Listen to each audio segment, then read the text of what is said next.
ఆవకాయ అద్భుత అదర్హో అనే ఈ కార్యక్రమం పేరుని మించిన ప్రోగ్రామ్గా ఉంది. ఎందుకంటే ఆవకాయ అనేది మనం ఎన్ని వస్తువులు తిన్నా, ఎంత హెల్దీ ఫుడ్ తిన్నా మన బాడీ అబ్జర్వ్ చేసుకోవాలంటే సి విటమిన్ కావాలి.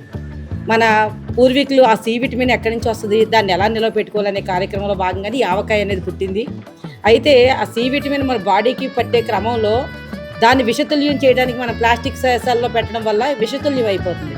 అలా కాదు, పింగాణీ జాడీల్లో పెట్టుకోవడం మూలంగా వాటి ఏవైతే క్వాలిటీస్ ఉన్నాయో అవి అలానే ఉంటాయి. కాబట్టి ప్రతి ఒక్కళ్ళు కూడా ప్లాస్టిక్ని మానేసి పింగాణీకి మారాలని చెప్పి పింగాణీ జాడీల్లోనే మనం పచ్చడి పెట్టుకోవాలి, దాంతో వచ్చే గుణాలన్నీ కూడా మనం అబ్జర్వ్ చేసుకోవాలని చెప్పి ప్రతి ఒక్కరికి తెలియజేసే క్రమంలో మన సురక్ష కన్వీనర్ గారైన నర్సయ్య గారు ఈ ప్రోగ్రాం పెట్టడం అభినందించదగ్గ విషయం.